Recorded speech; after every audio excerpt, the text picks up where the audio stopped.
Hello everyone, this is Arya Singh and today we will discuss about a major topic of class 8th geography NCERT which is chapter 2 land, soil, water, natural vegetation and wildlife resources। तो ये जो chapter है actually हमने इसका कल introduction भी आपको बताया और लैंड के बारे में कवर किया। तो आज लैंड से ही रिलेटेड एक नया टॉपिक शुरू करने वाले हैं जिसका नाम है द लैंड यूज। ओके, तो आज हम सीखेंगे कि ये जो हमारा लैंड है यानी ये जो लैंड है हमारा इसे हम मतलब ये लैंड इसे अब हम कैसे यूज करते हैं, इसका यूज क्या है। सॉरी मार्कर ऑफ हो गया है तो ऐसे ही आज सीख लेंगे। वैसे मैंने तैयार करके रखा है। तो जो लैंड है उसका यूज क्या है। अब आप बोलोगे लैंड रहने में यूज आता है, एग्रीकल्चर में यूज आता है, फैक्ट्री इस्टेब्लिशमेंट के लिए यूज आता है। तो ये सारे यूज हैं लैंड का। अगर आप ये चीज़ सोच रहे हो तो बिल्कुल राइट है, you are on a right way. So land use होता है हमारा लैंड पहले तो आपको बताइए कमेंट बॉक्स में कि हमारे अर्थ पे कितना % लैंड अवेलेबल है। ओके, मैंने पिछले वीडियो में बताया, आप कमेंट कर दीजिए। तो ये जो लैंड है उतना परसेंटेज, स्मॉल परसेंटेज में ही है। तो उसका जो लैंड यूज है वो एग्रीकल्चर में होता है, फॉरेस्ट्री में उसका यूज होता है, माइनिंग में यूज होता है आपका, माइनिंग और building roads and setting up industries, road बनाने में, इंडस्ट्री सेटअप करने में। तो ये सारी चीज़ में बहुत ज़्यादा यूज होता है हमारे लैंड का। ओके, तो अब ये तो बहुत इंपॉर्टेंट है कि किस किस चीज़ में यूज होता है। तो ये तो बच्चा वाला सवाल हुआ, आप बता सकते हो। एग्रीकल्चर, फॉरेस्ट्री, माइनिंग, ये सारी चीज़ों में यूज होता है। तो the use of land is determined by the physical factors such as topography, soil, climate, minerals, availability of water.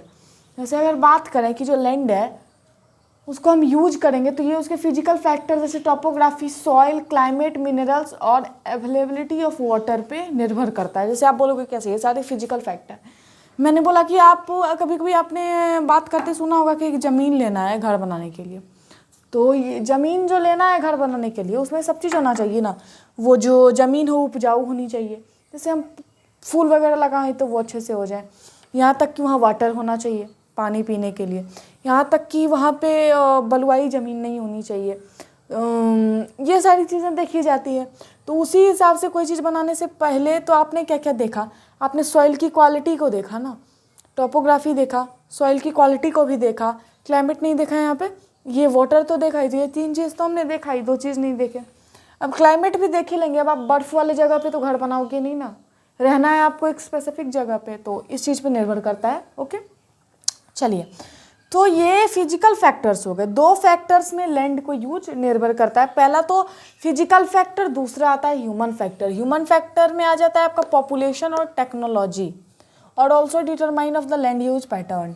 Population भी और टेक्नोलॉजी भी लैंड यूज पैटर्न को एक तरह से बोलें तो डिटरमाइन करती है। जैसे ह्यूमन है, बहुत लार्ज पॉपुलेशन में है, जैसे एक लैंड है, सिंपल आदमी उसको रहने के लिए यूज़ करेगा, एग्रीकल्चर के लिए। लेकिन कोई टेक्निकल आदमी है तो वहाँ पे फैक्ट्री इस्टेब्लिश कर देगा, कोई बड़ा सा मिल वगैरह कुछ भी इस्टेब्लिश करेगा फैक्ट्री से रिलेटेड। तो ये यहाँ पे पॉपुलेशन, टेक्नोलॉजी। तो आपसे एग्जाम में क्वेश्चन पूछा जाएगा कि ह्यूमन फैक्टर्स में आपका पॉपुलेशन और टेक्नोलॉजी इंपॉर्टेंट डिटरमिनेंट्स है आपके लैंड यूज पैटर्न के लिए। हमारे फिजिकल फैक्टर्स में टोपोग्राफी, सॉइल, क्लाइमेट, मिनरल्स और वाटर की जो अवेलेबल है वो, और ह्यूमन फैक्टर में पॉपुलेशन आ गया, आबादी, टेक्नोलॉजी आ गया, वो जिसको टेक्नोलॉजी को हिंदी वर्ड तो मुझे पता नहीं, टेक्नोलॉजी। तो ये सारे क्या इंपॉर्टेंट हैं क्या लैंड यूज पैटर्न को यूज़ करने के लिए, ह्यूमन फैक्टर में और वो फिजिकल फैक्टर में। तो अब जो हम लैंड है, ये जो लैंड किस किस चीज़ के लिए यूज होता है, लैंड यूज करने से पहले 2 चीज़ हम लोग देखते हैं, वो कवर कर लिया।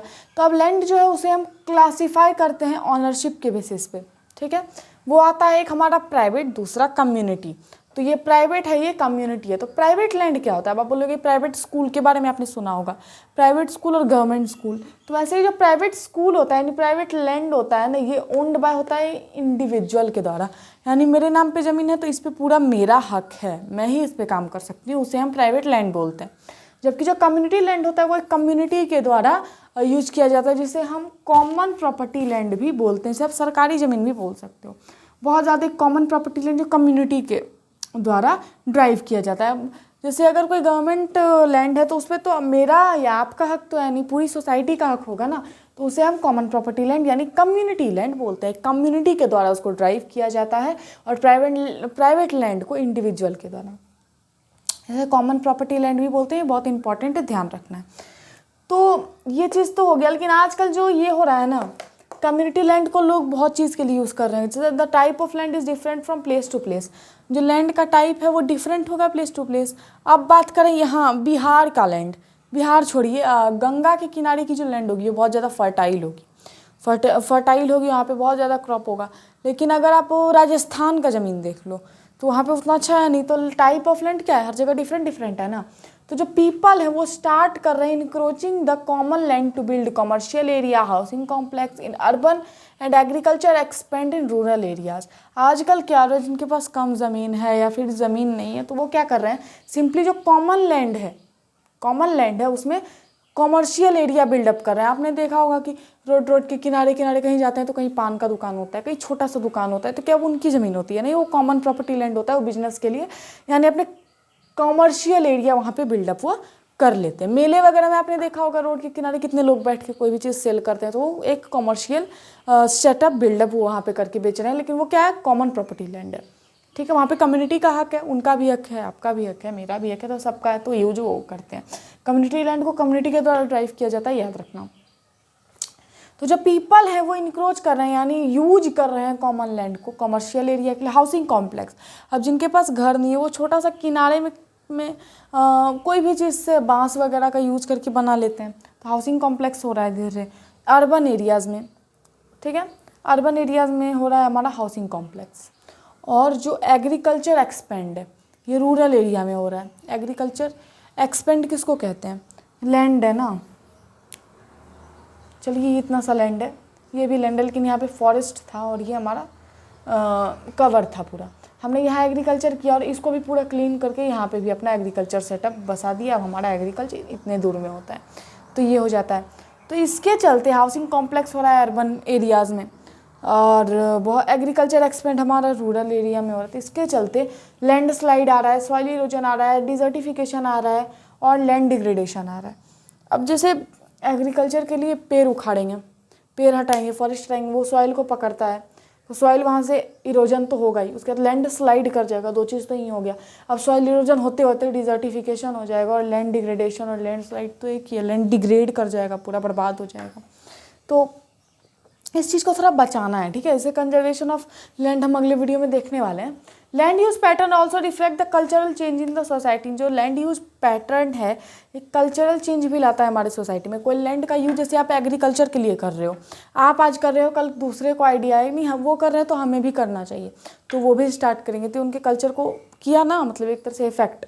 तो बस यही समझाना था। होता है ये वीडियो पूरा कंप्लीट। अगर ये वीडियो पसंद आया तो लाइक करिएगा, अपने फ्रेंड के साथ चैनल के शेयर करिएगा। अगर चैनल पे नए हैं तो चैनल को सब्सक्राइब करिएगा। From this side Arya Singh, thank you.